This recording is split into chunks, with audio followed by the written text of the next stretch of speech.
السلام علیکم ورحمت الله وبرکاتو. نننۍ وظیفه چې کومه ده دا ډېره بهترینه وظیفه ده. الله رب العزت پاک نوم دی او بدې کې الله رب العزت ډېر کمال اچولی دی.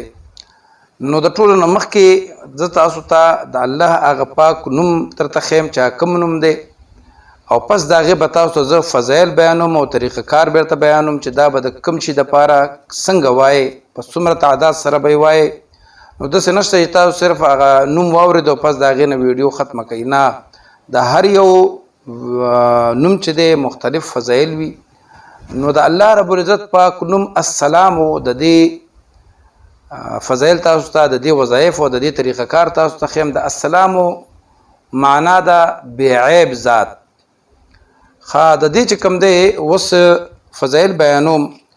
څوک چې دا السلام یعنی یا سلام یا سلام دا ډیر زیات وایي نو الله رب العزت به د هر قسم آفتونو نه، مصیبتونو نه محفوظ ساتي.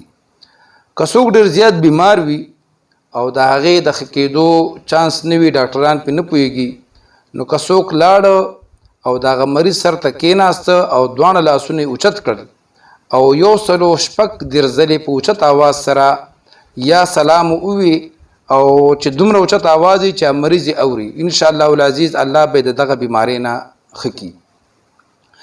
د سحر مونځ نه پس 1000 مرتبه زر ځل ویلو سره د انسان په علم کې اضافه کیږي او دغه رنګې د بیمارۍ دپاره که 140 ځل دا چا ووي نو الله رب العزت به بیمار له شفا ورکړي. د بیمارۍ د دم دپاره ډېر بهترین دی. زما ټولو تاسو ته اجازت دی دې خبرې. څوک د دې نوم یا سلامو کثرت سره یې وایي یا یې ولیکي او د خپل ځان سره یې وساتي نو دشمن به په ده باندې زړه نشي کولی.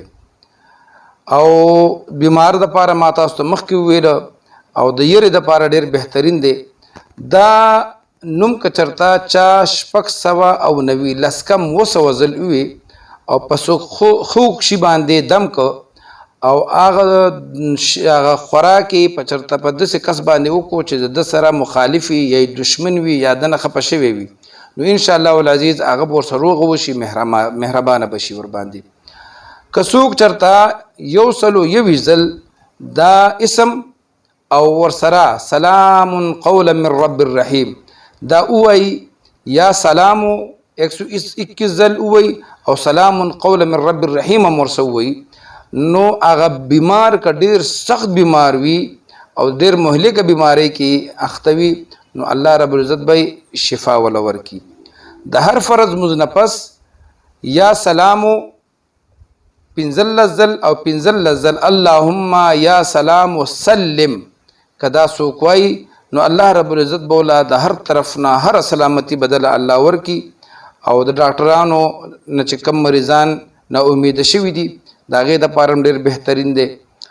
او بعضې خلک دشمندار وي، د مرګ خطرې وي او هغې ته همیشه د دشمن نه خطره وي، نو د کور نه چې کله وځي نو یا حافظو یا سلامو دا دی وایي، انشاءالله العزیز دته به دشمن نقصان نشي رسولی.